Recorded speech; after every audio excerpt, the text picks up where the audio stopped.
welcome you all and thank you all for coming. There was some concern by the Star about whether we would have a robust debate this year, and I hope this will be robust, but hopefully nobody throws microphones at anybody else or does anything untoward like that. I'd like first, by the way, let me just mention that on your chairs are programs, and we very much want your questions. And the last page of the brochure is a form for questions. And Lauren over here will be passing through and picking up your questions and then collecting them all throughout the entire afternoon and handing them to the three question vetterers here who will try to work them into a logical format for our debate. We have some questions that members of the GGG have already sent in response to a request that we made when we did mass mailings of our invitation to the event.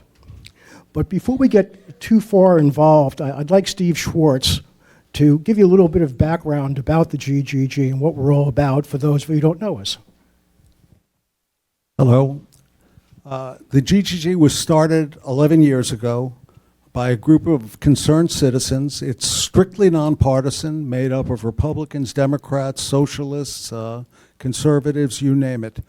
And our mission was to increase voter participation and the information that was available for the citizens of the town to make intelligent decisions. We were also concerned about the lack of respect and sort of ill manners that were prevailing at that time in public discourse. And we felt that it was vitally important for everyone to respect each other and to listen and learn from each other. Everyone can learn. And so we started the GGG, and we've had quite a number of these kind of debates, and we're very grateful for the participation of our elected officials and the candidates that are running against them. And we hope that you'll pay attention, treat each other with respect, and come away from here having learned something. Thank you. I'm also going to pass around a sign-up sheet for any of you that may not have already seen them. And if you'd like to be on our email list or to be involved in any of our programs, I encourage you to sign up. Thank you. Okay. With regard to voting, which is the ultimate aim of this program, for those of you who are not going to be in East Hampton, we have a supply from the library of applications for absentee ballots on the table at the rear, both in English and Spanish. And we also note on the brochure that for the first time, there's going to be early voting in the town of East Hampton, and there's a little list on page 4 which shows you where it is, when you can do that. Our format is relatively simple. We've used it many times that most of you know. We have a minute for each of the candidates to describe themselves and what their interests are and what they think they could add to the town. We then have one question asked, and then it's answered by each of the candidates. And again, the 1 minute time limit, because we have 6 candidates who want to say something. Every candidate is very much encouraged to say, I agree, if they can, so we can move on to more questions. The questions will be vetted by our 3 fellows on the right, and we hope that we cover most of the areas that you want and have an interest in. We obviously can't always get to all the questions, and if you write them down, we will bundle the questions, scan them, and then send them to all the candidates, because that may help them understand what your concerns are during the coming election season in the coming year. We have, I think, all of our candidates ready. The first question is really simple. It's to tell you about each of themselves, and then we'll go on to, by the way, the written questions, copies of which are on page 3 of your brochure. And we're trying this, we've never done it before. We put together some relatively complicated questions and then gave those 3 to all of the candidates in advance so they can think about them. After that, we'll go to our usual format where nobody has seen the questions, and they're much shorter, I can promise you that. So without further ado, David.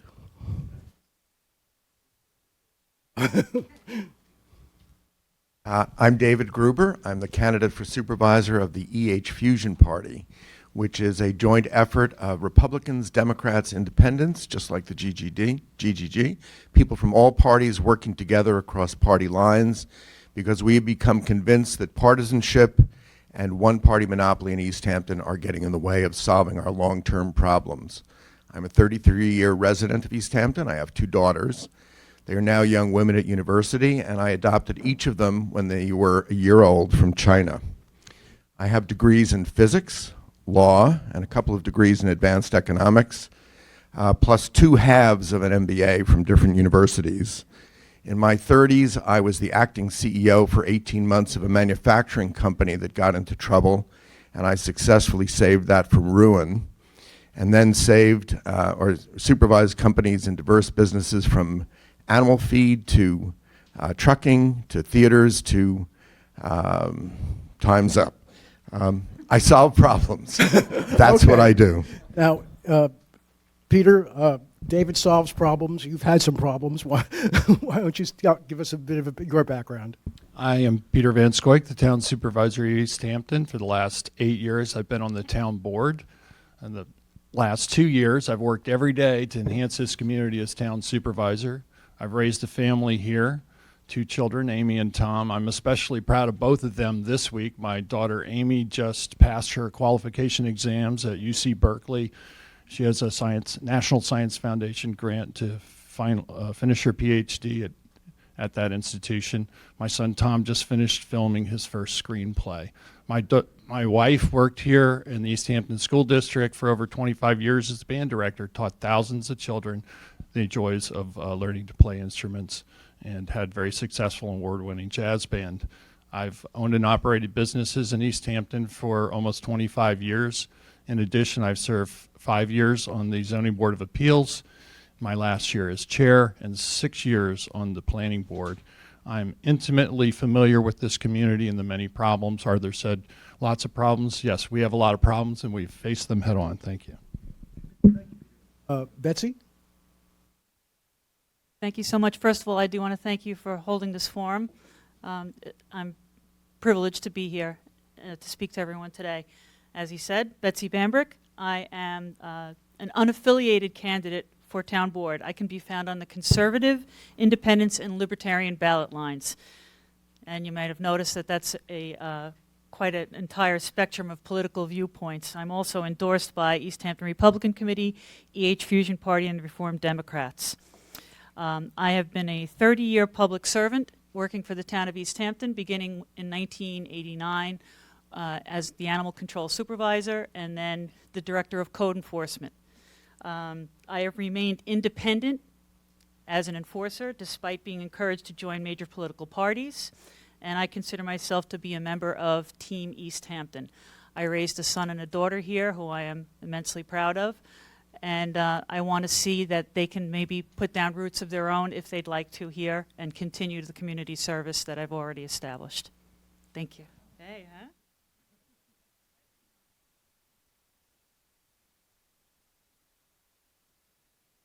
I'm sorry, David.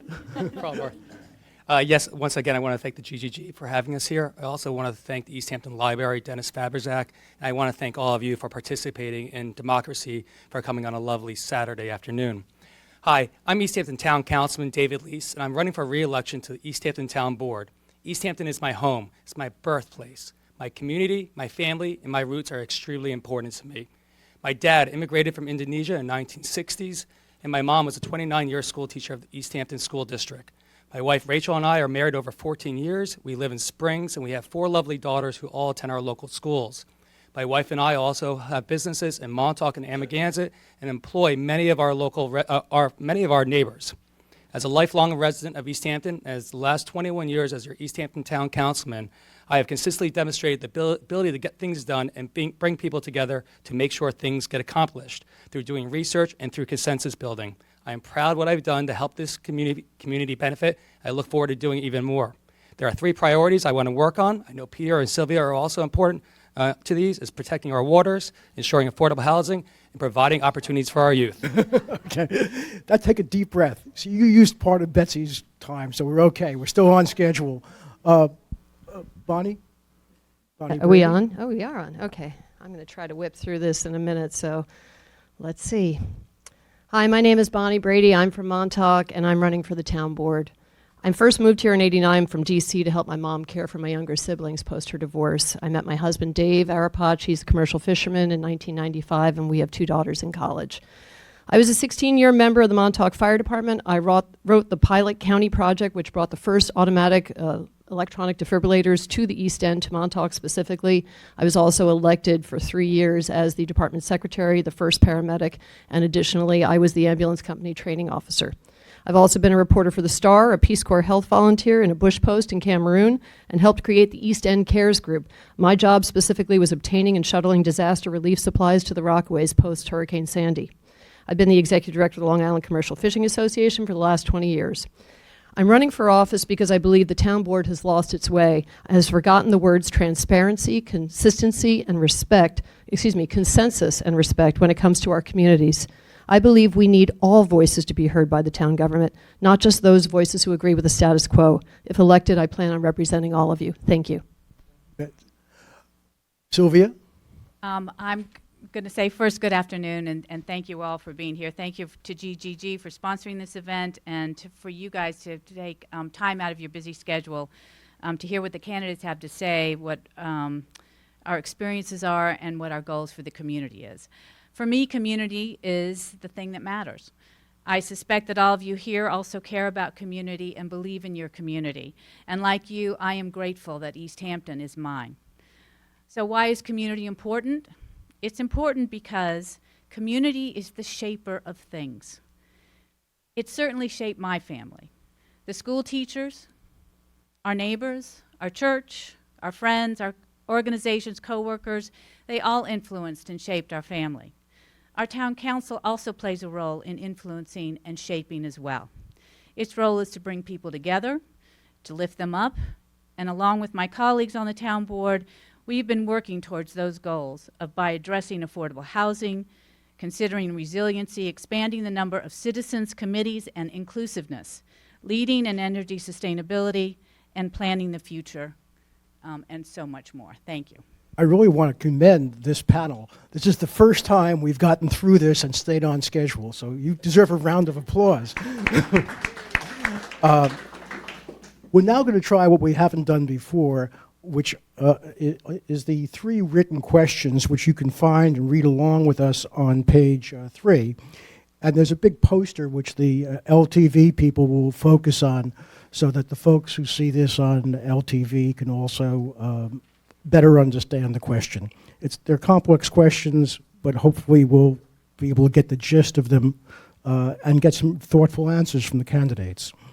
The first question revolves around offshore wind energy, and I'll read it hopefully not too slowly. East Hampton residents have fought any deep water cable landing in Wainscott or on the state parklands in the Peak. Hundreds of wind turbines, not just 15, are eventually to be built 30 miles out from Montauk. A huge cable was proposed to take all of the energy output, including the first 15, to a large PSE&G substation near the old Shoreham site, where there are lots of facilities that can handle that kind of input. So that we can assume there will be no small cable landing in East Hampton, and probably, if not, no community benefits package for the town. However, fishermen are complaining about the cable affecting their catches, and with no funds set aside for compensation, they also fear that their complaints will be ignored by the large companies building the turbines. Also, the wind energy from the first 15 turbines will now be going up island and not starting in East Hampton to help us meet our 100% renewable energy goal. What would you do? David, we're going to start with you and then go through everybody. In 1 minute. No, we're going to give actually 6 minutes. 6 candidates. The first thing to understand is that Arthur's question isn't really a hypothetical when he says the power from the first 15 turbines would not be going to East Hampton. That's the case now. Any notion that deep water wind is going to provide power primarily or exclusively to East Hampton is a complete fiction. Electricity does not work that way. Once it's plugged into the grid, it's going to be consumed by everybody in the LIPA ratepayer base. We won't buy it, we won't pay for it, and we won't consume it, except for our 1.5%. The sad part of this story is that the incorrect belief that this is a major contribution to meeting our renewable energy goal is getting in the way of the one way where we really can meet it, and that's solar energy. It is the only technically possible way of meeting our goal, and we're not getting on with it. We had a plan 4 years ago with the start of one. It was put on the shelf when deep water wind came up, and that is a shame. If we're serious, we have to get on with solar. Peter? Well, this really is a hypothetical question in many senses. What's not hypothetical at this point is the science behind climate change that's been well known and proven for many, many years. We're only now in a position where we're starting to do something about it.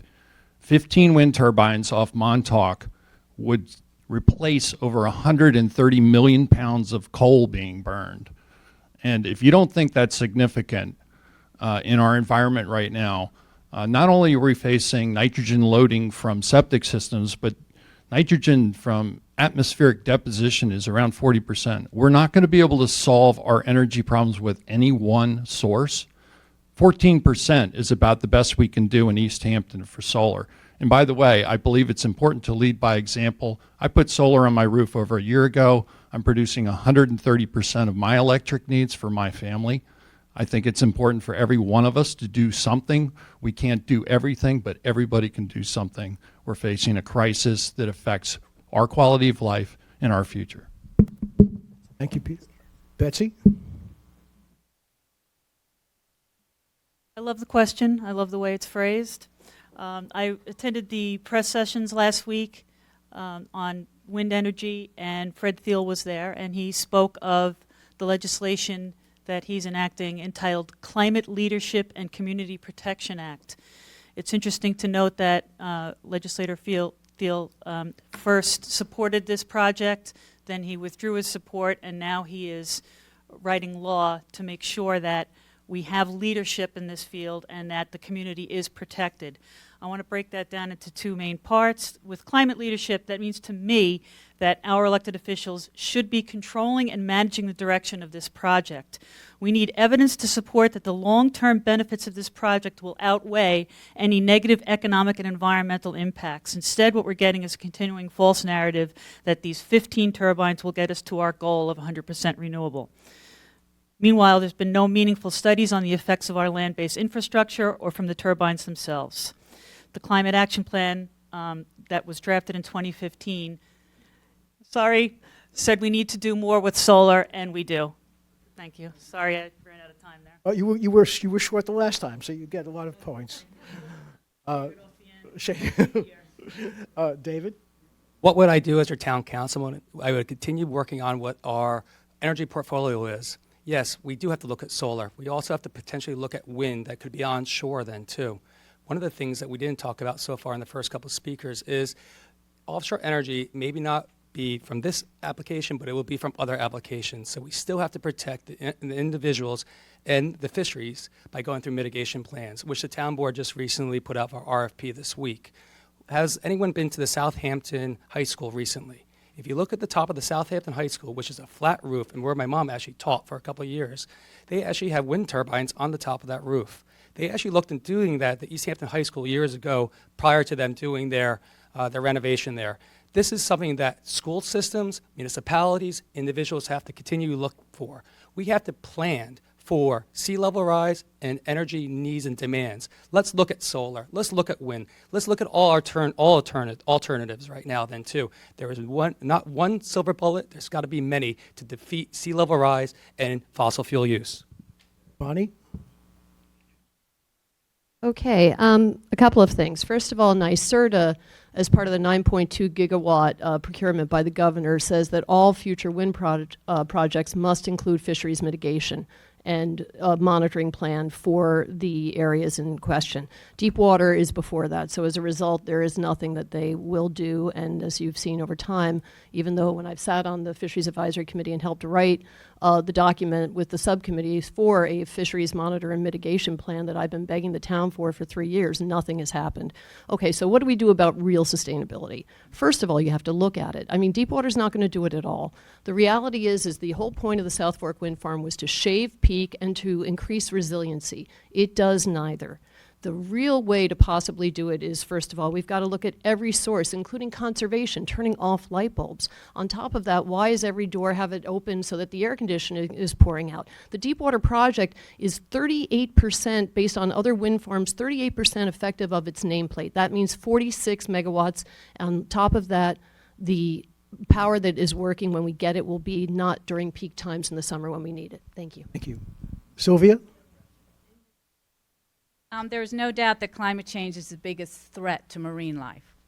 The faster we move away from fossil fuels, the better our environment will be and the better for our fisheries.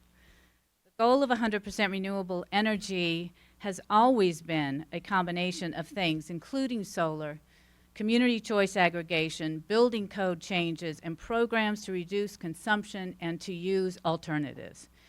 If we don't have the small cable, as you phrased it, from the 15 turbines, we simply won't reach that goal. Personally, I support the project, as do 70 to 80% of those who live in East Hampton. It was reported recently that there is an ocean, quote-unquote, blob, where the temperature is 7 degrees Fahrenheit higher than the surrounding waters. Marine life is dying. I just want to correct something that Mr. Gruber said. There was no solar project that was put on the shelf.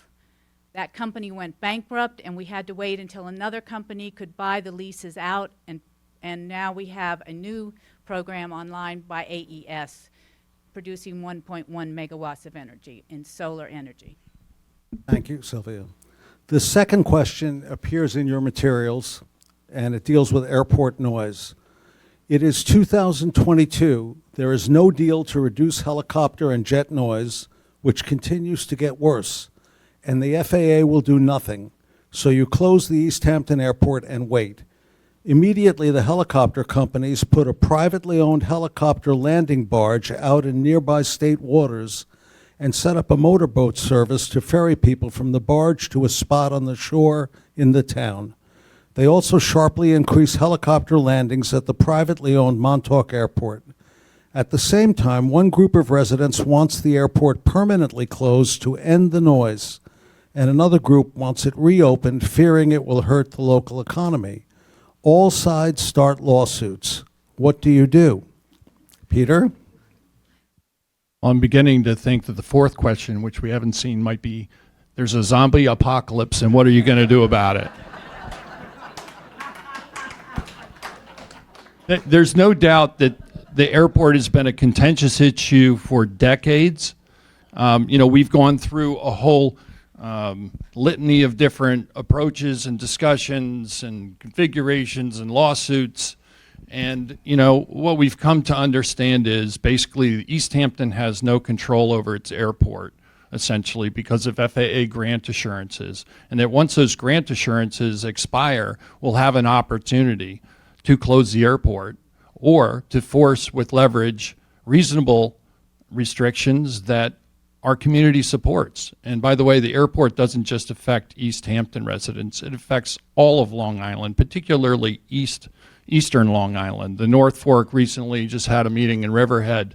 Dozens upon dozens of residents come all the way to East Hampton to complain.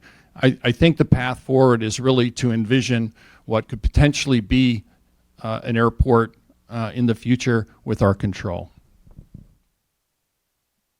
Betsy? This question seems to speak to know more about the airport user's intention than this current board does. The fact that you spoke about a ferry service with them landing in the water, that's not totally unrealistic, because it's my understanding that there are other private areas that are on the table for the airport users should the airport close. If that does happen, if the airport closes, it's not going to keep the helicopters from coming. They'll still come. It will only serve to have them land in private areas of which East Hampton will have little or no control. Whatever side you're on this, that won't be good for any of us. Your question also speaks to all of the lawsuits pending and potentially being filed. And this board has a history of ignoring liability, especially at the airport. It's been reported recently that individuals have been encouraged to sue the town in order to provide political coverage, and we'll let that sink in for just a second. I watched a recent town board meeting and was actually horrified to hear Sylvia Overby say she was waiting to hear back from Ed Michaels on the location for runway lights and a guardrail at the airport. Are we really putting matters of airport safety in the hands of the harbor master? Has he suddenly gained experience, expertise, or education in airport safety? Why on earth would you look to that individual to sign off on this? Betsy, I think that's enough Okay, time. sorry. He doesn't even use email. David, please. I emailed Ed Michaels yesterday on another subject for public safety, and he got back to me immediately. With public safety, political cover does not come into conversations that we deal with. We deal on facts right now, and the fact is simply that the airport right now has too many operations for a local municipal airport. Yes, Blade is coming in, is being used for commercial entities, but the FBOs that are there are very respectable for the needs of the individuals that live in this town. Not just them, but also the town board has been really working hard right now to decrease the operations and to maintain safety at an airport. Because just like any infrastructure in the town of East Hampton, if we do not continue maintaining that infrastructure, we will be in trouble in the end. What we do have to watch out for right now, potentially if the airport does close, is where all that traffic might want to go. Betsy is correct. I agree. There are other private entities out here or locations they can go to. They're known. There's no secret. But what we have to do is make sure, can we control those?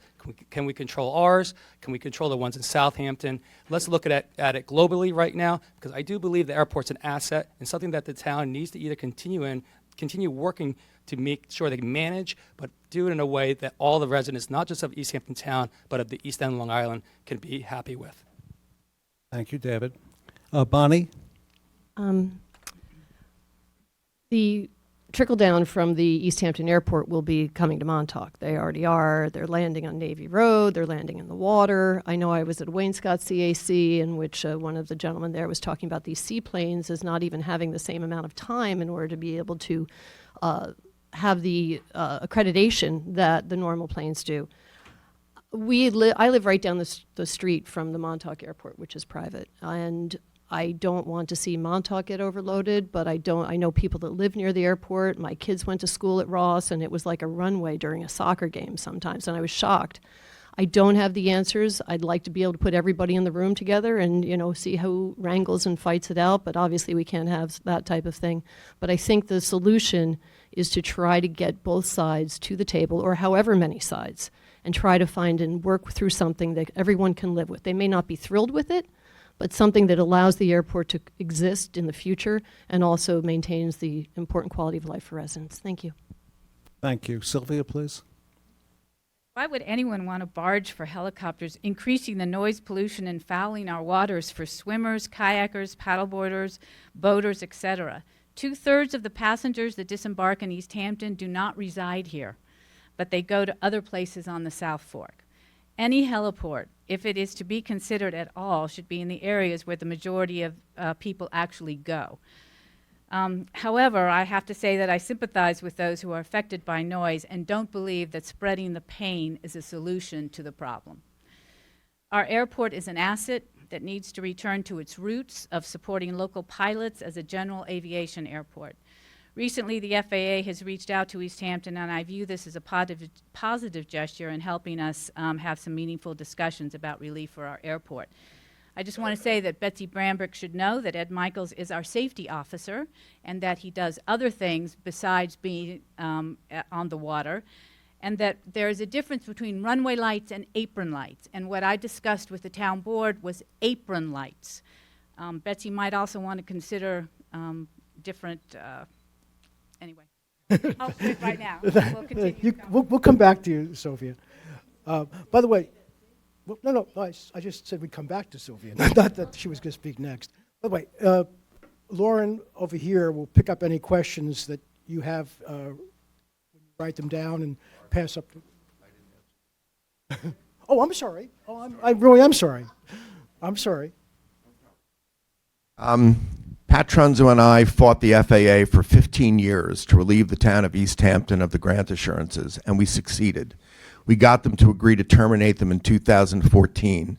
And then this town board blew that opportunity by insisting on retaining a lawyer with gross and obvious conflicts of interest. It was outrageous. Nonetheless, the only solution for us, if we're going to keep an airport to serve our local pilots without driving everybody else crazy from noise, is if we get control over it. Pat and I became aviation lawyers in the course of that 15 years, and we proposed to the town's council a means of privatizing the airport in order to achieve that now. The response to the lawyer was he didn't think that was legally possible. Pat asked him for a legal citation. Never happened. Never heard why it's not possible. We can get control of this airport if we put our minds to it, and we can save it as a community asset while relieving the community of noise. I know how to do that. Again, I apologize, David. The next question will be started by Betsy Bambrick, and it's about reassessment. A young family working in town builds a new $800,000 house. When they get their tax bill, they are shocked to find that they are paying higher taxes than a big house in their own school district built in 1910 and which was sold last year for $8 million, 10 times the cost of their house. They sue the town to force a reassessment, which the town has never done, although required to do so periodically under New York state law. Older residents on fixed incomes are terrified that their taxes will go up. What do you do? One thing that jumps out at me at this particular question is where you say, they sue the town to force a reassessment, which the town has never done, although required to do so periodically under New York state law. Why are we exempting ourselves from following the New York state law? The answer to that would be people don't want to do reassessment, especially when it's an election year, because they're not going to get the votes. The example you gave with the $800,000 house, I know living in Springs, I was reassessed for a house worth over $1 million. My house is not worth over $1 million. So you're forced to grieve. But I think that reassessment should happen. It's required to happen under New York state law, but there has to be sensitivity and balance for just that scenario. The older people on fixed incomes will be scared that their taxes are going to go up, so there has to be a very careful reassessment done in that regard. Thank you. David? Thank you. I would support the process of law. The town is being sued. We would move forward with that and let the courts allow this to adjudicate. This happened in the town of Islip in 1977. I don't necessarily think that a lawsuit is the proper venue for this couple that just had their taxes reassessed. To start right now, I think they should start in the SCAR program, which is the Small Claims Assessment Review. That's an Article 7 judicial review. They should start with there right now.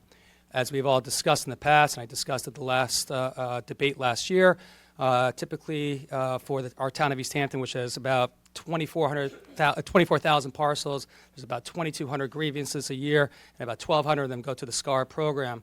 That it would cost us about $4 to $5 million to reassess the town. It might not actually make too much of a big difference in our tax base from that then too. Out of that, about a third will go up, a third will go down, a third will stay the same. This is what we typically hear. I agree with Betsy right now. We have to be careful for the unknowns on there. That's why if we did go to assessment, I would want to make sure we look for some special legislation in New York state law to allow, if we did get a reassessment, for their potential incremental increases in their assessment over time to protect seniors, veterans, and the vulnerable. Thank you. Thank you, David. Bonnie?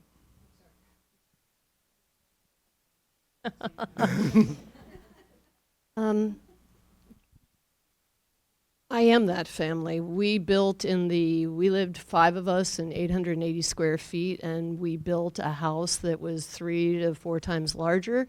During the height of the building boom, got hit every which way to Sunday as the cost, the mortgage, you name it. And then we got, initially our taxes were, I think, about 12 grand, and then we got wailed on because of the Wilkinson administration up to 18. It would probably, but I say this possibly, help for a real assessment. However, I have friends that have hotels. I have senior citizen friends. We've watched my husband's father wind up getting the cost of his taxes or what it cost to build his house in Babylon.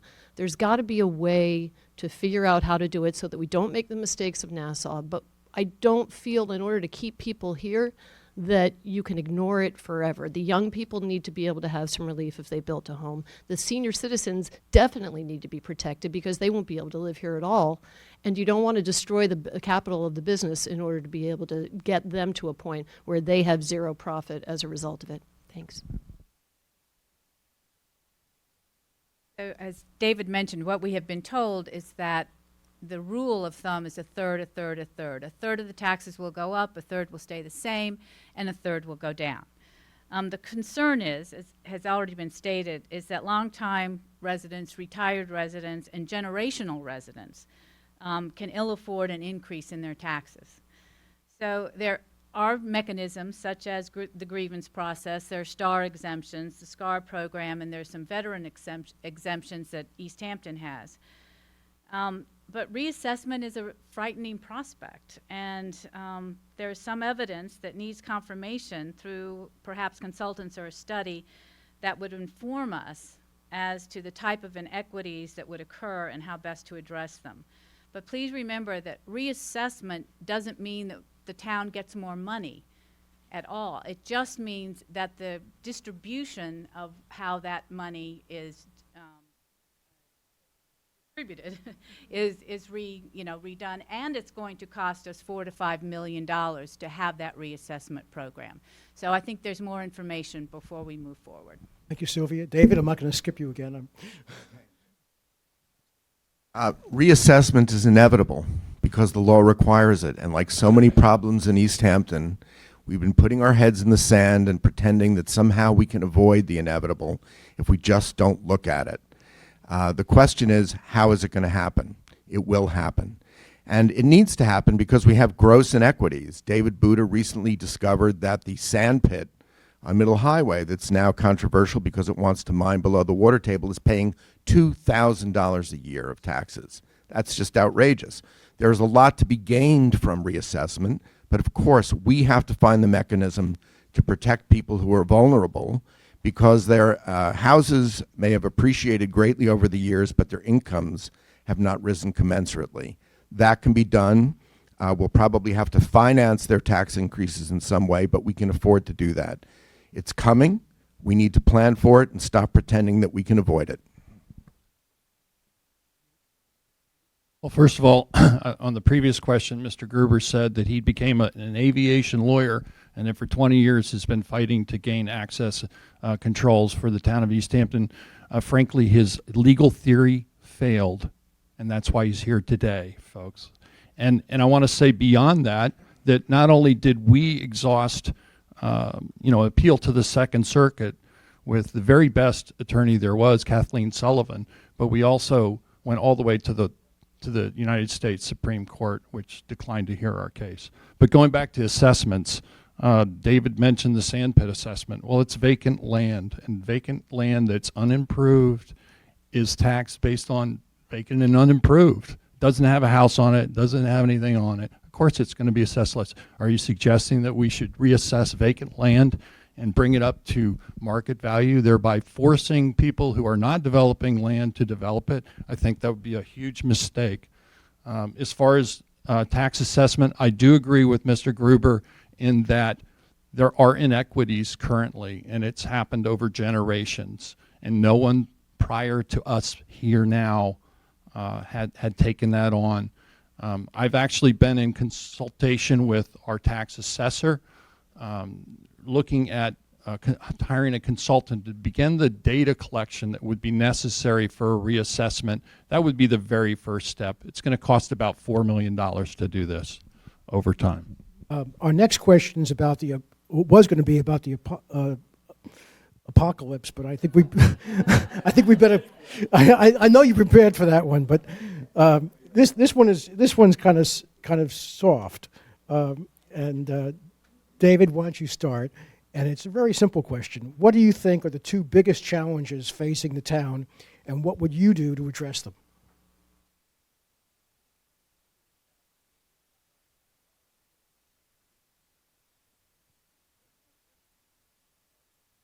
Two biggest challenges facing the town right now is to give it a home and for generations to come right now. We have to provide not just a place where individuals can come here to live, survive, and flourish, but we have to be able to give our generations that are growing up right now, going through Bonnock Tech and East Hampton High School, a place they want to come back to because it's not just beautiful, but there's a place to live and a place to succeed economically right now. We have to try to make sure we work within our character of our community to provide commerce out here. We can do that through the internet. We can do that through telecommunication and infrastructure upgrades right now. We protect our infrastructure. We protect our children. Those are two of the main things I will continuously keep saying right now. That's the first one. Second one right now is our environment. We have to protect our environment. That comes also through infrastructure right now. We protect our surface waters, our drinking waters, the reasons why we love it and cherish our hometown of East Hampton. Thank you. I'm going to agree with David on the first part regarding where do our kids live. Affordable housing is a huge issue. It's been one since I moved here. We've basically lost an entire generation of Bonnickers because of the costs and the increase of housing. And so those that used to have year-round housing don't. That's all gone the way of Airbnb. So we've basically screwed ourselves out of that. If we don't find ways in all sorts of ways to not just in a larger home, but duplexes or making apartments legal, we're going to lose everyone. And then it's just going to be this bedroom community. Secondly, I agree on the environment. I think specifically, though, the water. Can we drink it? That's, drinking water and housing are number one and number two because of the fact that if we have issues like other places in Long Island, we may not even know what ticking time bombs we've got going, and we have to do a full court press on drinking water within the town. Before my time, yes. Thank you. It's going to be pretty boring here. So I would agree that and I would say it was climate change. It's one of the things that is high on the list for me. That also informs our environment. It informs our water. It informs a lot of other issues that we're having to tackle right now. So climate change would be one. I think we've been working on it with the energy sustainability. We've been working on, continuing our CPF program, making sure that we buy properties now under two different conditions, one just for open space and recreation, but the other for water quality. So we've been continuing to work on the environment. Our second is affordable housing. And again, this town board in many, many, many, many years has the first affordable housing project coming online. It's completed. We're now screening people to move into the 12 manor houses. That's the first one that's been built by the town itself in, I think, over a decade. We've also changed some of the legislation. I worked with David Lease on changing some so that we could have detached apartments and that we could have detached apartments on a smaller piece of property, which is what David and I worked on. We also looked at apartments for people moving into that are 62 years old and then can rent their house as well. So we are working on affordable housing in a variety of ways, and that's what we're going to have to do to solve the problem. David? The comprehensive plan adopted by the town of East Hampton 15 years ago said that we need 1,300 units of affordable housing for young people who grow up here and can't afford to stay, for working families, and for seniors who retire here after spending their working lives here and want to stay with friends and family. In the first 9 years after we adopted that plan, we were building it at the rate of 10 per year, which is still far too low, possibly to get to the goal of 1,300. But in the next 6 years, when this town board majority took over, we only built 20. That's the rate of 3 a year. Even with the 37 that they're building now in Amagansett, that's only going to come up to 7 a year. It's going to take hundreds of years to solve this problem the way this is being done. We need to solve it by building housing densely so it's affordable. Otherwise, we're going to see the local community long gone by the time this problem is solved. Peter? Well, I think Mr. Gruber's plan was to take 80 acres and build 3-story apartments. That's what he's talked about. in solving our problem. And, you know, frankly, if you build more and more affordable housing the way that he anticipates solving that problem, you basically destroy the character of our town. I think it's much more important to take approach to try and keep the existing neighborhoods that we have, the existing housing, at an affordable rate. You know, we've worked with Assemblyman Fred Thiel. The state legislature has recently passed a bill that would allow a 0.5% transfer tax, similar to the CPF, to create a funding source. We should be subsidizing the buying of homes in traditional affordable neighborhoods and protecting our town from complete gentrification and McMansions.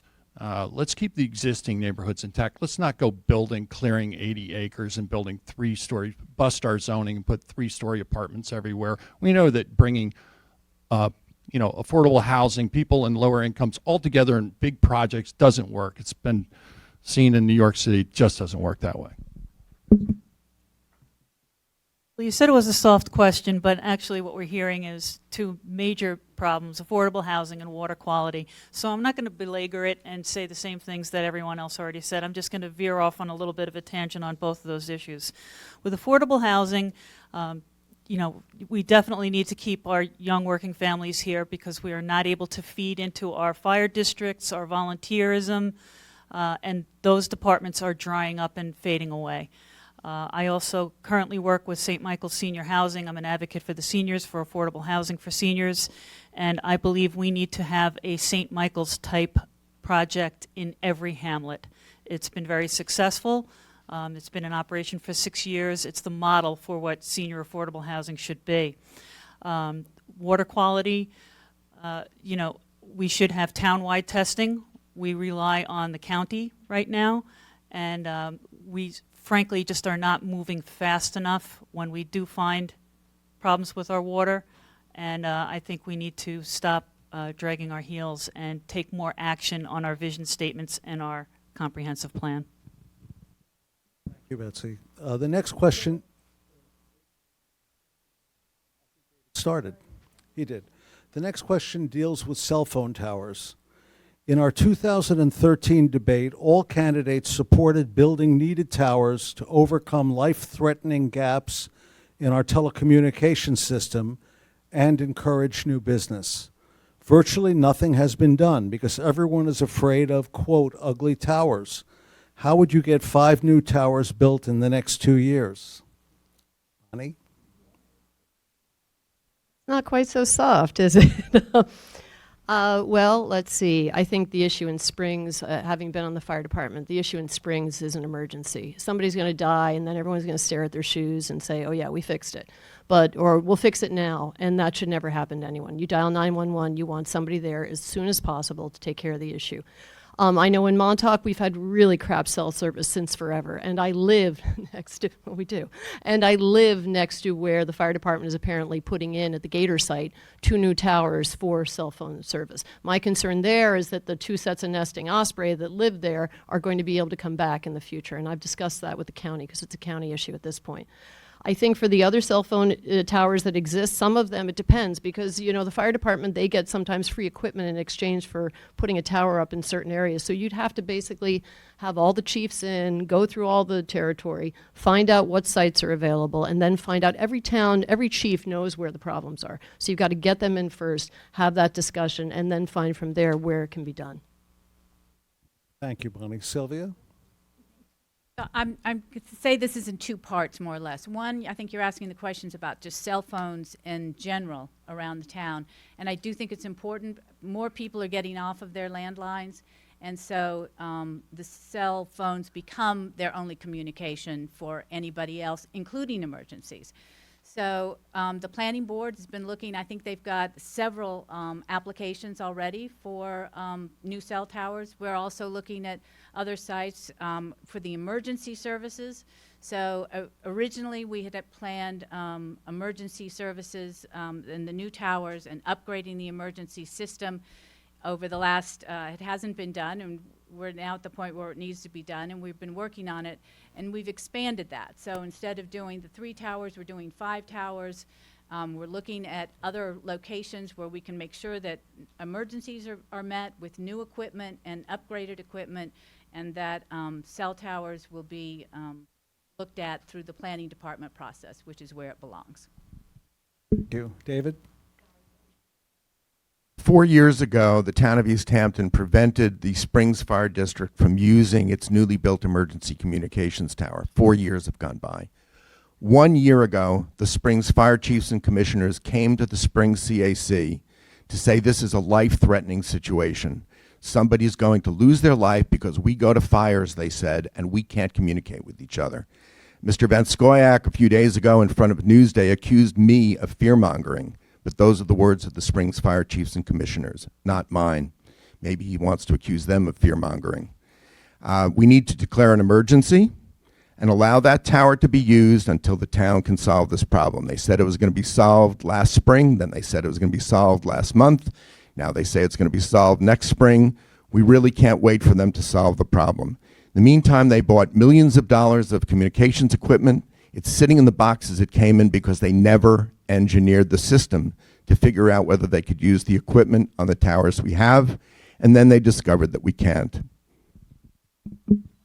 Peter? I'll start with Springs. Springs was never part of the emergency communication system. We committed 2 years ago to make it part of that system. 4 years ago, the Springs Fire Department got really bad legal advice and decided that they could erect a cellular tower to get revenue on that site. And then they got even worse advice to sue the town instead of just going through the planning board process, a process that the community demands. In terms of locations, we have gotten the Gator site secured after 20 years and 4 other administrations trying to get that done. It was my administration that allowed us to get those communications and dead spots in Montauk. I'm very proud of that. In addition to that, Northwest will get a new cell tower and emergency communications at the new Northwest Fire substation. In addition to that, we've upgraded all the existing sites. We purchased the equipment years ago when we first signed the contract with Motorola 2 years ago, and it's been stored. It's probably saved us over $100,000 rather than buying it now. The prices go up. Those sites that David talks about not being engineered, they were never designed for emergency communications in Springs. That's why they had to change the tower to 180 feet instead of 150. It wasn't able to hold that equipment.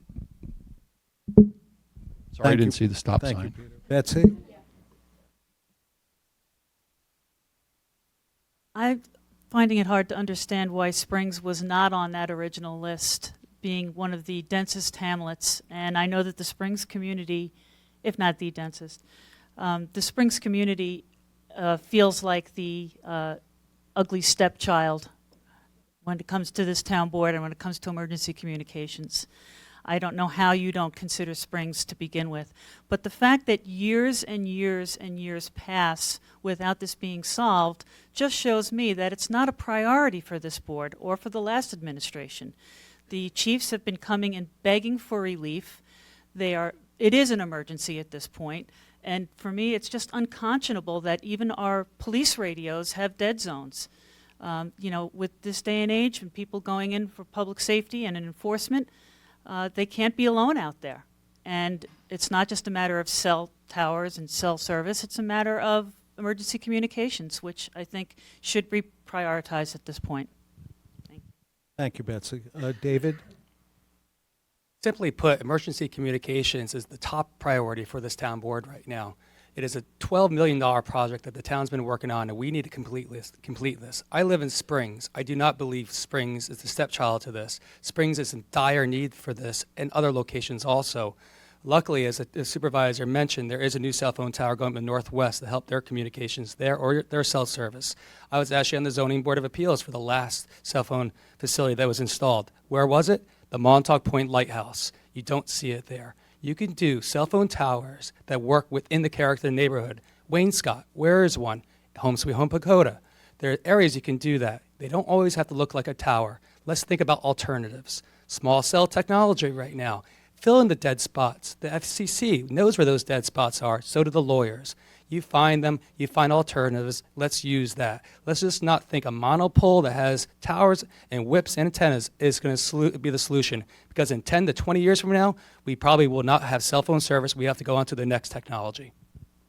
Thank you, David. The next question will begin with Sylvia, and it's about the aquaculture project. The town is considering an 8,000 square foot aquaculture nursery and hatchery facility on Gann Road, for which some state money is reportedly available to consolidate the nursery now on Gann Road and the hatchery in Montauk. What is your view on this project and the procedures for its planning? Is this an appropriate spot? Is it a residential lot? Yes, it is a residential lot. We'll start with that. It was purchased by CPF, and the purpose of the purchase was stated in the resolution that it would be used for the hatchery, because that piece of property happens to be right next to the existing hatchery. So we would like to combine those two and make sure that we have a facility that is on 3 Mile Harbor, and it is the preferred place to grow out the seeds that we have, the oysters and the clams, instead of the building that we're using right now in Montauk, which is, I think, left over from World War II Navy. And instead of using that building and transporting them to the 3 Mile Harbor site, then they would go ahead and use that 3 Mile Harbor site for growing them out. And that in that instance, it would stop any die-off that happens between the small little seeds that they get in Montauk and taking them then into the hatchery that's at 3 Mile Harbor, where the waters are more conducive, where the waters also need to be cleaned too.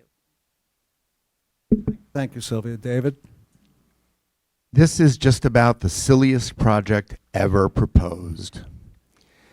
We have a functioning shellfish hatchery. It produces a surplus of clam and oyster seeds, more than we're able to grow out and use. It does it in half of its available space. There is absolutely no need for a new one. And the savings projected from building the new one are $23,000 a year. So the proposal is to spend $5 million plus to save $23,000 a year. That's less than 0.5%. Nobody in their right mind would do this with their own money.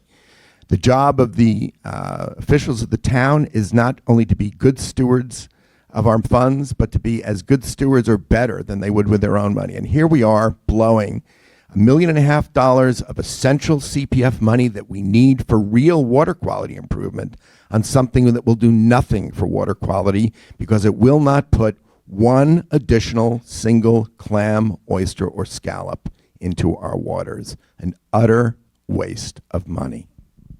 Thank you, David. Peter? I completely disagree with Mr. Gruber and his characterization. Surprise. Yeah, we have a, sorry, please no applause. You can just vote for me later. We own a 9,700 square foot building in Montauk that was given to the town. It's a former Navy building. The existing hatchery takes its water from basically oceanic waters. It's not really, it immediately was known 20 years ago, it was not a great site, but it was a site we had to get started. So we've since have the nursery site at Commercial Dock in Gann Road. It's Commercial Dock next to a commercial marina, a commercial restaurant, and yes, there are residences behind it. But I think supporting aquaculture and supporting the culture and our history of fisheries here, not to mention boistering and restoring habitat, is incredibly important. We'll have 9,700 square feet of commercial industrial space to rent out, so I think it's going to be a little more than $23,000 that this will have an impact on. Thank you, Peter. Betsy? It's undeniable that there's widespread support of shellfish aquaculture.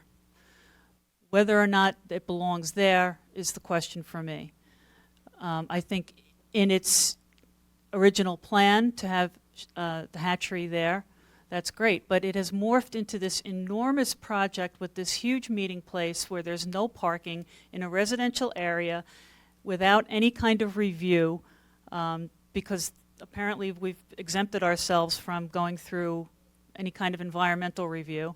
And I think it's dangerous when the town board does not follow the zoning code. Anyone else who wanted to put a project of this scope and breadth in that area would be denied.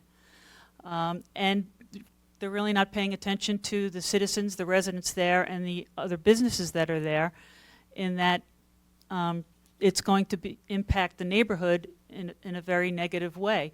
I say, go with the shellfish hatchery, get rid of that grandiose plan for the huge meeting facility.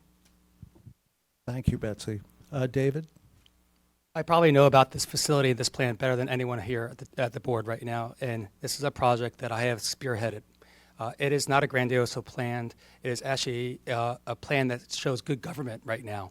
We are trying to consolidate our aquaculture department right now to where actually oceanic currents do not participate, and we do it in an area right now where it's greater influence of the better waters to get a better outcome. The facility right now is just a little over 4,000 square feet with a 1,500 square foot attached garage right now. It is a residential area, yes, a residential property, but through a special use permit, yes, a resident would be able to put a public meeting space or mariculture on this property. I applied and it was awarded a $400,000 grant from the Empire State Development Grant for the design of this facility for potential construction. We have not got the construction funds yet. We have applied for that. We have done environmental assessment forms, and we will continue to get recommendations from the planning board as we move forward right now. This project is trying to benefit the whole entire town of East Hampton from Wainscott to 2000 Montauk Highway, which is Montauk Point Lighthouse. A shellfish will filter 50 gallons a day, and over the course of a year, that could be close to 26 trillion gallons of water quality improvements from a shellfish hatchery. Thank you, David. Bonnie? I look at this a little bit differently. I'm on the Natural Resources Committee for the Long Island Regional Economic Development Council, and I know for any of the projects that we've had to do, we've had to go through a specific process. I don't feel that process has been adhered to because it looks like it's the latest darling is aquaculture. And aquaculture by itself to help the baymen is one thing. Aquaculture is a different kind of side business for those that really have no business being in the water anyway, but are deciding to benefit from creating their own business. I'm not sure that that's the place to do it. I would rather see the process that Jeff Bragman talked about, who's the environmental attorney on the town board, where it goes through the entire planning board process.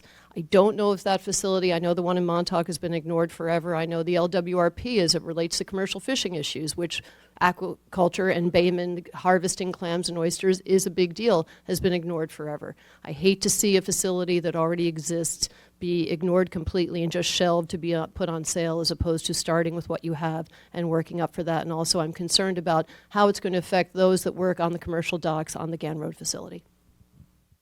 Thank you, Bonnie. The next question deals with senior services.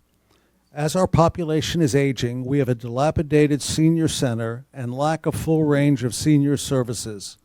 What can be done in the next 2 years? David? Well, a lot can be done if we get on about doing it. 4 years, we can't get emergency communications going. 15 years, we can barely build any affordable housing.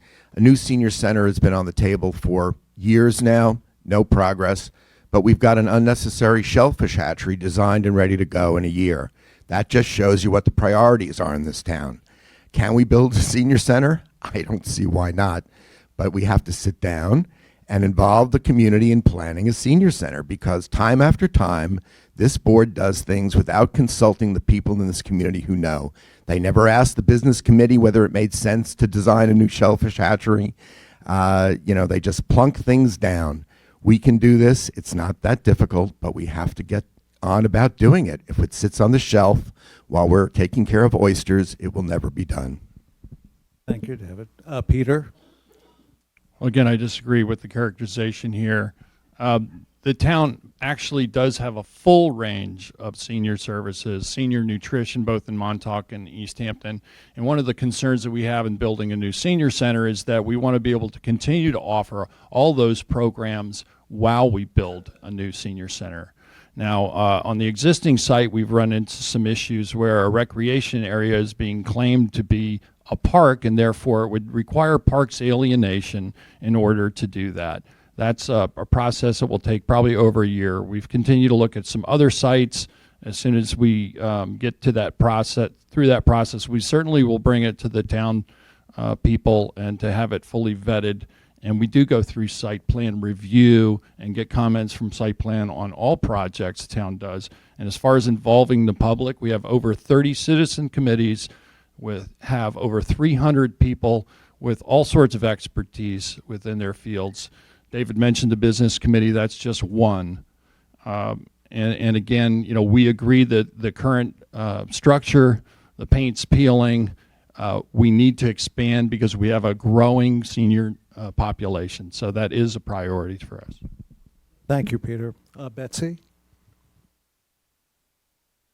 Working with seniors every day, I'm faced with a lot of these issues and a lot of these problems. And when we speak to these boards and the amount of people that are on them, it's the same group of people on every board. We need a different voice. We need other people coming to the table and saying what their experiences are, what their concerns are.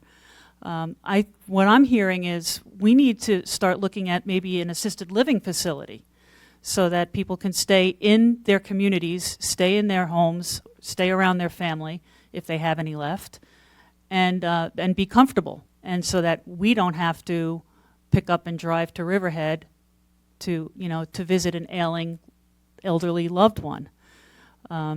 Again, I think St. Michael's was a great project, but when it comes to senior services, again, we've had vision and things sit on the table for years and we don't really get anything done. We need to move forward on it.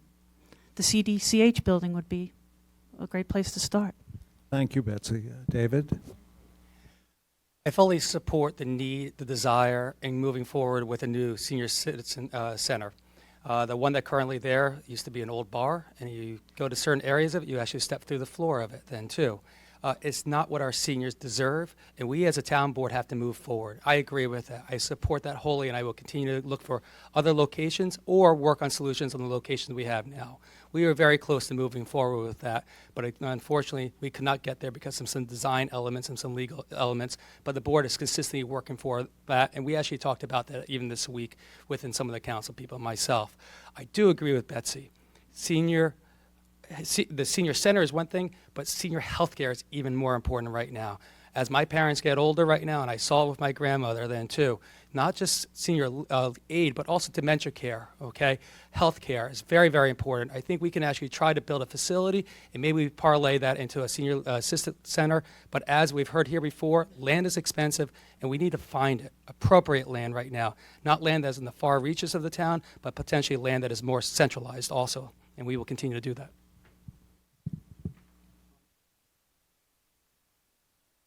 My mom was in a nursing home for 12 years before she died a couple of years ago. She was in West Hampton Beach, but the issues regarding medical care for seniors are outrageous in this town. People are trapped on transportation buses for 2, 3, 4 hours, 5 hours. That shouldn't be. We're one of the, I think, richest communities out here. We should try to figure out a better way to do it. I think we should be doing that with local church groups, fire departments, you name it, working on. I don't know about assisted living, but I'm more than willing to listen to anybody and try to figure out how to make it happen. I know there's requirements for ADA, which makes specific sizes and rooms necessary. So let's work with every business owner, builder, and county and state facility to try to figure out a way to make it done. There's 30% senior citizens in Montauk alone, about half of them snowbird. I don't know what the number is for East Hampton directly, but every single one of them deserve better than what they're getting. So I agree that the senior building needs to be redone, and we are working on it. We did hit a roadblock, as Peter Van Scoyoc said. That roadblock is not a simple fix, and so we had to look far afield to see if there was another place where we could put the senior center. Certainly, it was worked on from over a couple of years ago. We had a plan for it, and then we hit the roadblock, which is sad for everyone on the town board and everyone in the community that uses the senior services, which are well used, and the programs have been expanded over the years. We now have a wellness program that we also use Ashwa Hall for the wellness program, teaching seniors senior yoga and other types of Qigong, I think is the type, is what they use. But I want to go back to affordable housing. One of the things that we did with affordable housing when we did the legislation for apartments within a house is that you could build onto your house an apartment, and a senior could live in the apartment and then rent the house. This helps seniors age in place. It is a good compromise when they want to downsize in some way, but they still want to either have their children around them and they can come to the house, or they can rent the house for to help them, again, stay in the community through rental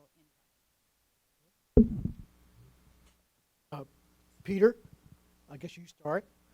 And this is the rental registry. What plans do you have to better enforce the rental registry? What? Oh, I'm sorry. Sure. Sure. You scared me there. What plans do you have to better enforce the rental registry? Well, as you know, before we had the rental registry, we really had very little means of enforcing short-term rentals, which we've seen really erode the neighborhood's character. It's created a lot more traffic out here. It means that fewer people are coming full week or even full month. They're coming out weekends. They're overflowing the roadways and restaurants. We, expanded enforcement by actually hiring more staff, by having real-time communications between complaints that come in, by installing laptops, having that internet access to each enforcement officer. But we have a constitution in the United States that puts up certain prohibitions about how you go about collecting data, that you have to prove a case. There's due process. I really believe that ultimately the best way to solve this problem is to work directly by addressing the entities that create the short-term business, which is Airbnb, HomeAway, VRBO, and to really force them to show us when people are renting more than 2 times in a 6-month period for less than 2 weeks. Okay, so I was the director of code enforcement when the rental registry law was drafted and enacted, and I can tell you that it was proposed to be the magic bullet for short-term rental enforcement. And it is a farce because it does nothing towards handling short-term enforcement. That law is already on the books, and just having a registry does absolutely nothing towards getting enforcement personnel into those houses and checking for violations. Because there's a self-checklist that people who want to get on the rental registry, they say, yeah, we're not violating any laws. Here you go. Here's your $200. We're good for 2 years. The fact that we are still talking about the rental registry as being some kind of magic bullet for code enforcement, I can go on for past my 10 seconds on the flaws in code enforcement right now because it's completely mismanaged and the Public Safety Division needs a complete overhaul. I don't see the rental registry as a magic bullet. I see it as a tool in the belt right now for use for code enforcement. I think we do have a very great code enforcement staff right now. They've learned on the fly. Yes, would we like to increase their ranks? Definitely. Or can we just continue to make the ones that we have even better, which they are very good. One thing, another tool in the belt is, as Peter was talking about, short-term rentals right now are all over the internet. They change maybe not on just a weekly but a daily basis right now. We can't employ our staff right now to constantly just keep looking at the internet right now.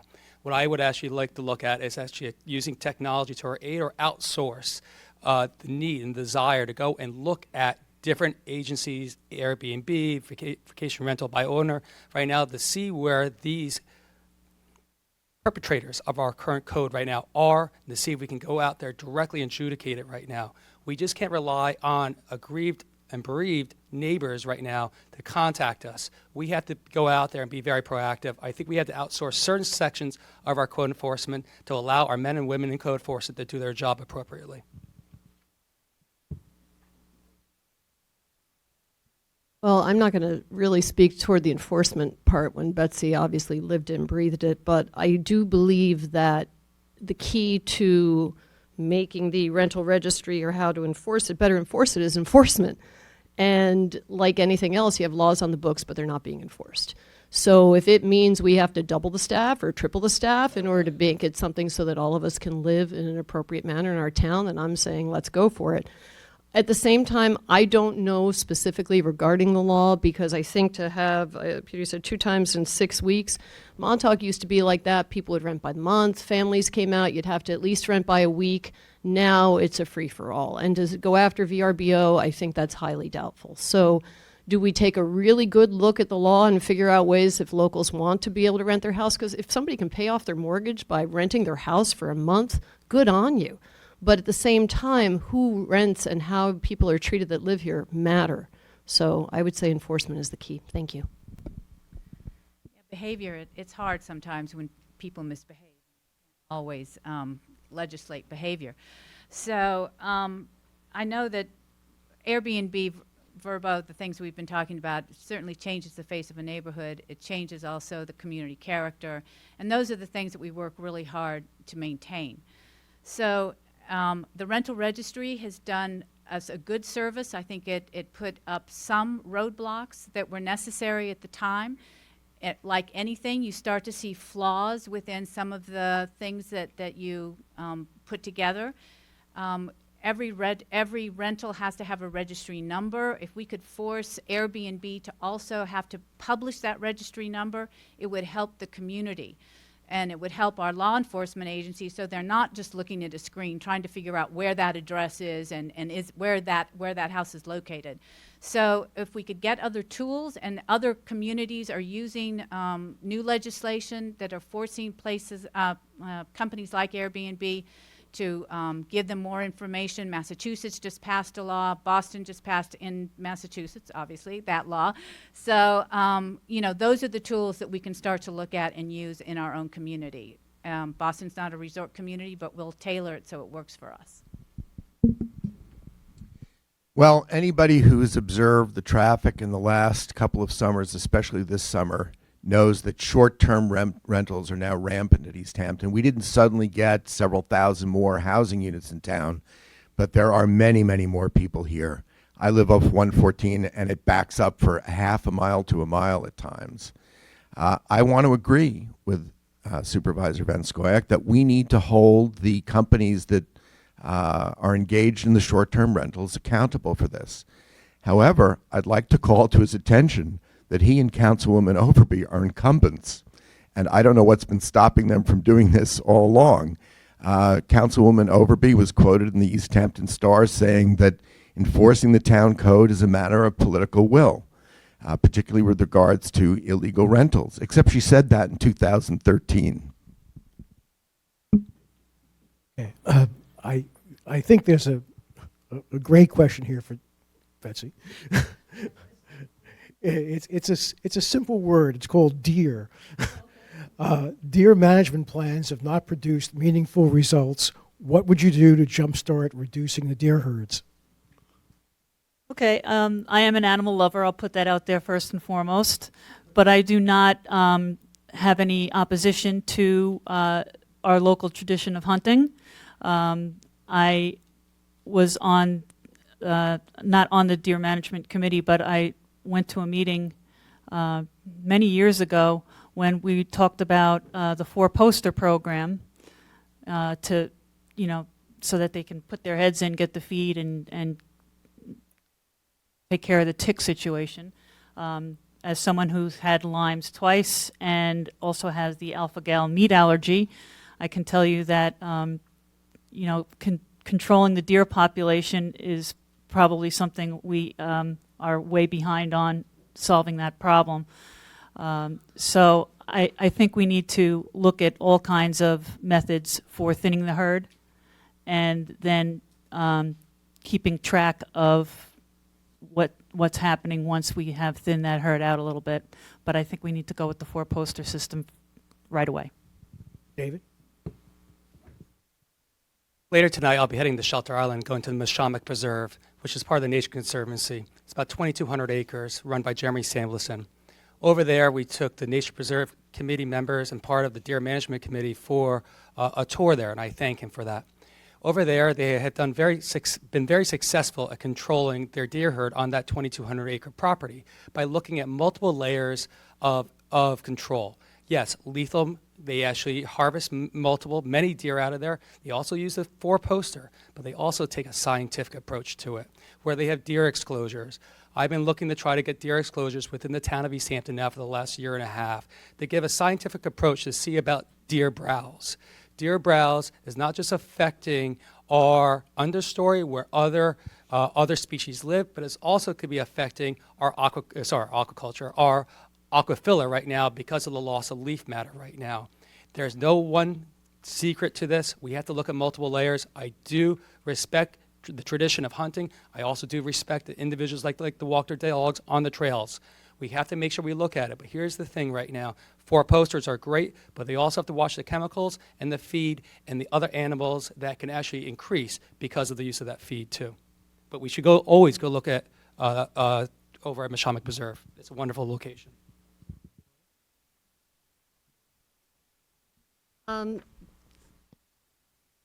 I read up some of the information from the CDC on the 4-poster method. What they said was on a county level it may not work, but in small applications like what David mentioned, the Shelter Island, they've been doing it for 7 years. They've got, I guess, 31 sites. The pros of that is that it seems to work. The cons of that is other animals feed there and there's bacteria and the risk of disease can be spread.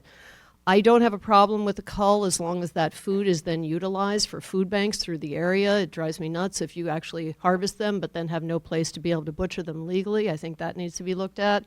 And let's see if I forgot anything else here.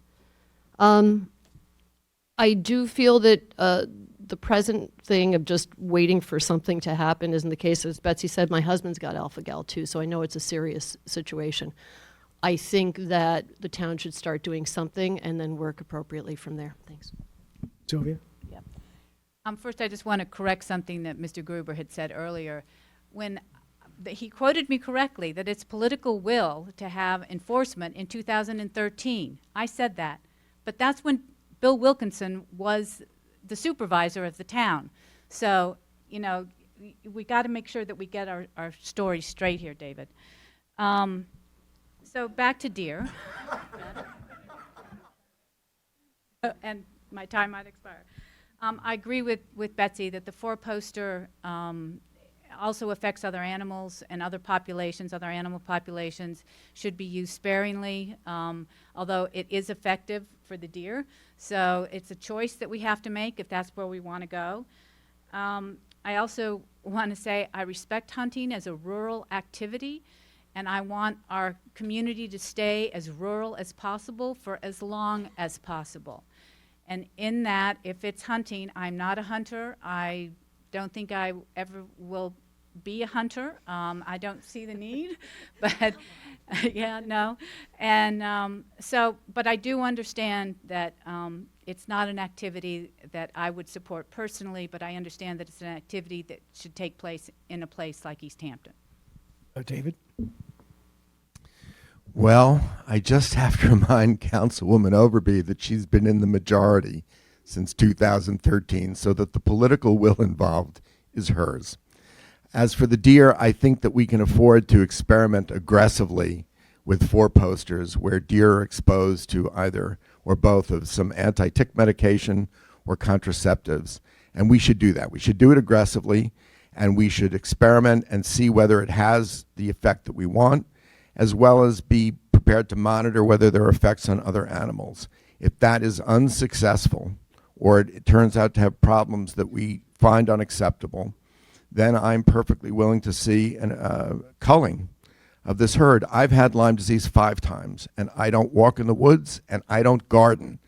I don't even know how I managed to get it 5 times. So this is a real problem. We know deer are among the vectors, although there are others, and I think we have to get the deer population under control. They're a threat to human health and safety. I think deer have a place in our community, but they've kind of exceeded really the capacity of the land to really have them here. We've eliminated all their natural predators. The primary predator of deer right now is the automobile. Last year, we had 646 confirmed carcasses along our town roadways. Just the year, I think just the year before, it was in the 400s. It's something like a 35% increase. It certainly is a human health concern.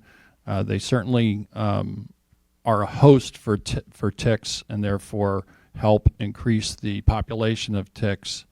I challenge any of you here to go on any of our town preserve land and find a sapling of a deciduous tree that is less than an inch in diameter. You will be hard pressed to find any. I think it's an issue that we've continued to expand hunting, throughout the town on town preserved land.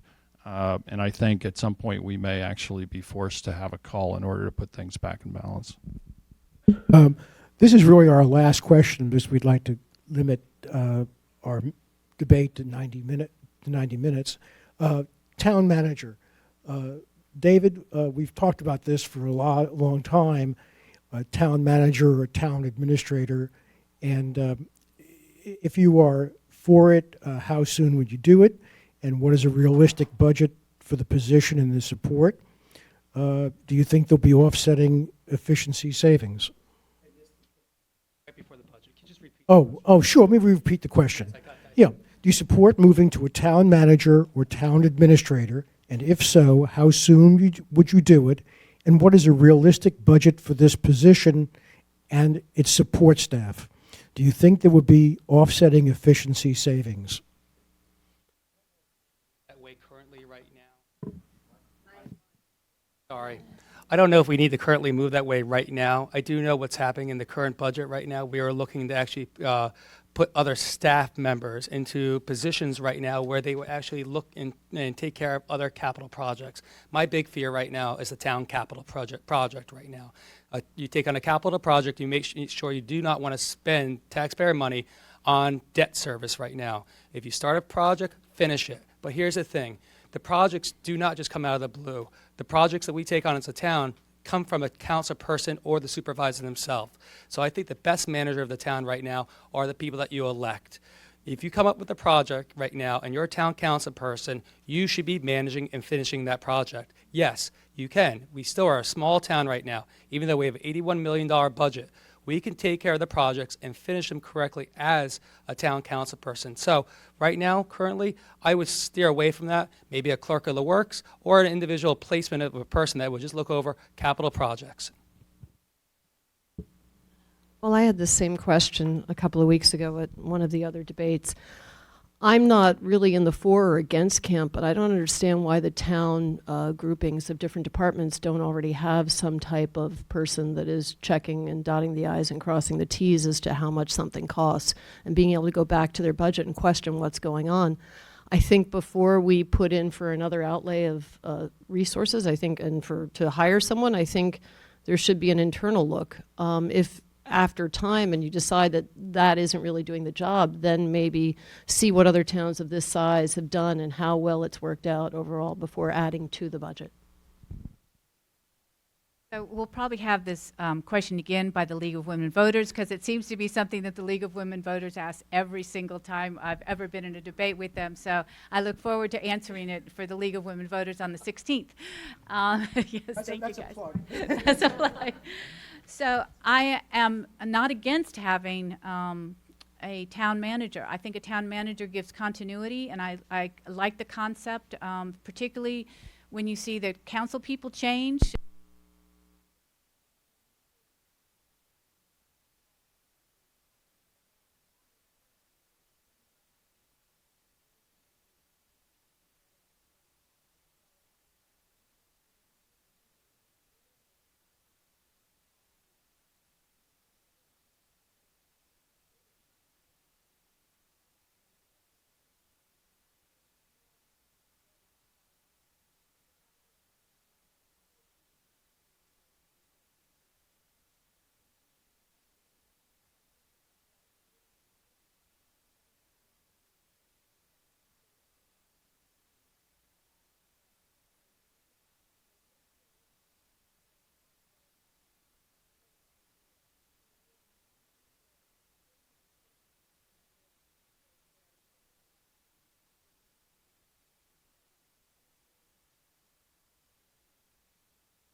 Well, having been there and done it, as well as been educated in management, I can tell you that management is actually a professional discipline. It's not something you're born knowing how to do. David, in his answer, really let the cat out of the bag when he described town board members managing things. Town board members are not elected to be managers. They're elected to be legislators. And the chance that they actually have the expertise to be competent managers, it would be almost a fluke. Imagine if you had a school with no principal, and the school board and the head of the school board are directly trying to run the school. Chaos. The reason that we have fantasy solutions to our real problems is that we don't have professional management at the top of our government, and we need it. Our board members should be legislators setting policy, and we should have professionals running the government. Well, I just want to point out that we do have professionals directing and managing, and David apparently doesn't know what the department head jobs are, and I think he's pretty much alienated most of the town staff at this point in the election process. So I don't know how I'll be able to work with them, frankly. I think there's policy and there's executive management, and the supervisor is the executive manager for the town with his staff. The policy is also derived from the town board, and it's currently divided up amongst liaisons to specific departments to act between the policy and the actual management. So the job of the council people is not to manage. It's really just to work with the department heads who are managing to ensure that the policy is being developed and actually put into play.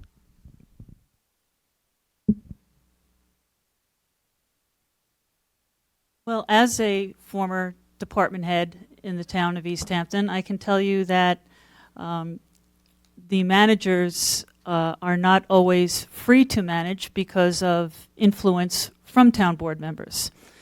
I also want to say that when Sylvia says that we had two very good de facto managers in Alex Walters and in Joanne Pilgrim, I just want to remind everyone that Joanne Pilgrim is really just issuing press releases for the supervisor, and Alex Walter was just a gatekeeper to keep people out of Larry Cantwell's office. So I'm not opposed to a town manager. I think that that's an important position, but I think we're going to need to be very, very careful with who we put in that position, that it's not just another political patronage position given to a crony or a friend of a friend. Thank you all. And I think each of you should take a minute now and sum up your own qualifications, your own thoughts. Sylvia, since you went last the last time, you can go first this time. And I know you're surprised, but that's the head for the second part.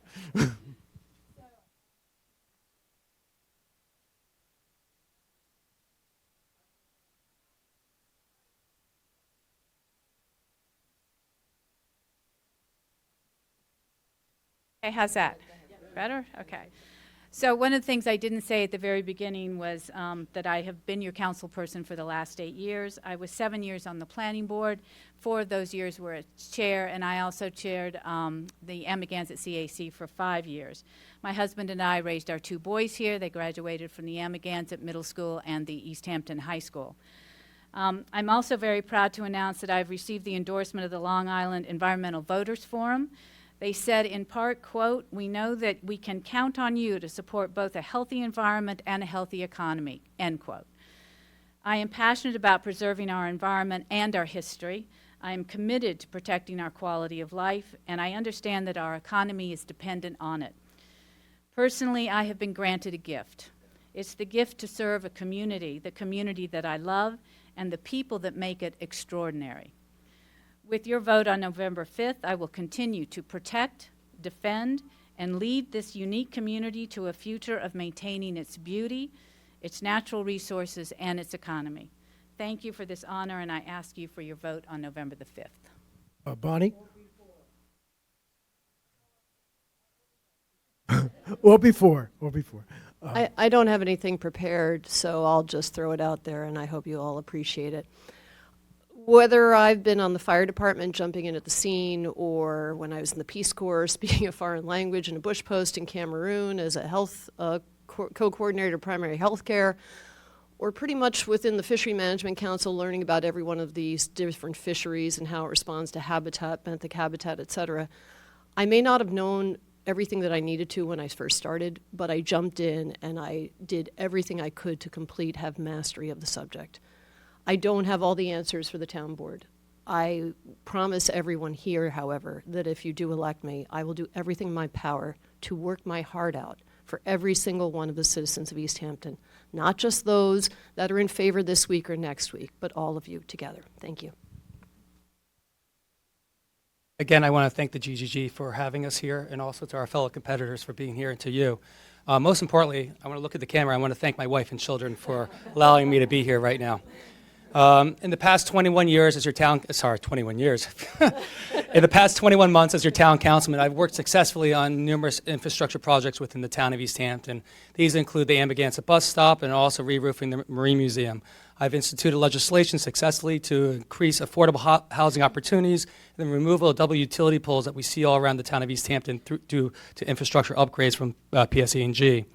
I have helped secure funding for the second phase of the second house restoration in Montauk, and also increased beach parking, safety, and capacity at Ditch Plains Beach. I have a lifetime of experience living and working in my community, and I have demonstrated the ability to bring people together to get things done and solve problems. I have protected public beach access as a founding member of Citizens for Access Rights. I have been a founding member of Paddlers for Humanity and fundraised and brought awareness through recreation to the needs of youth programming initiatives. I have chaired the restoration of the Amagansett Life Saving Station, and I have now put together a private-public partnership that produced a structure that's recently listed to the National Historical Register. And lastly, I've been a 5-year member of the Zoning Board of Appeals and protected the cornerstone of East Hampton's government, its town code. I thank everyone for coming here. I humbly ask, and I appreciate your vote last year in the special election, and I ask for your vote this year in this coming election too. Betsy? That almost did feel like 21 years there. We went over time just a little bit. But again, I also want to thank everyone for holding this. I'm so appreciative. I'm so blessed and lucky to be here today to be able to speak to you about the issues. Springs has been my home since the mid-'70s. I'm a local who has raised a family here. My greatest accomplishments being my 2 now adult children who inspire me to strive for greatness. I have witnessed firsthand the erosion of trust in our elected officials, and I offer a voice outside of the monopoly of power that currently exists.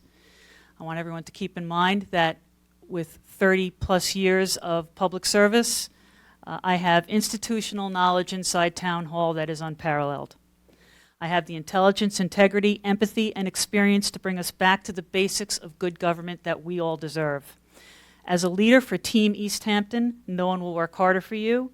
And please vote for me, Betsy Bambrick, on November 5th or before during early voting. Thank you so much. Or by absentee ballot. First of all, I want to thank all the candidates. Anyone who would step up and try to serve their community in this capacity, I think, should be applauded. I have 19 years of relevant government experience right here in East Hampton. I have a multitude of relationships that expand throughout the town citizenry, town government employees, and multiple layers of government. And I strive every day to do my very best to ensure that our community has the protections of its environment, has the social responsibility and economic success, as well as efficient use of our tax dollars, and that we have efficient and effective government. I believe my record over those 19 years speaks for itself. Please look through the brochure, some of the things that we've done recently. It's a long list. The list gets much longer than that. That's all they could put on 2 pages in the brochure. Again, I'm so fortunate to live here in East Hampton. I owe so much to this community. It's been a wonderful place to live. And I think protecting our history, our diversity, and our environment are key. And I hope that you'll vote for me so I can continue in that work. I've been involved in public life for more than 20 years. And I'm running now because it just breaks my heart that the same things that we were talking about and saying we were going to do 20 years ago, we're still talking about and saying we're going to do now. I think we're at a crossroads. I think if you look at any problem that we have, whether it's affordable housing, declining water quality, emergency communications, response to beach erosion, renewable energy, and you ask yourself, what's happened in the last 6 years during which the majority on the board has been the majority, the honest answer is very little or nothing. To me, that's tragic, and that's why it breaks my heart. If we are going to move forward in this community, we have to accept that we need to start looking at realistic solutions to our problems. We need to do it together as a community. We can't do it by fiat from a town board that imposes its solutions on neighborhoods. And if we do this together, I think we could look at the next 6 years and see that we've accomplished a great deal. That's what I want to do, and that's why I'm asking for your vote on November 5th or before. Thank you. I want to thank all the candidates and all the audience.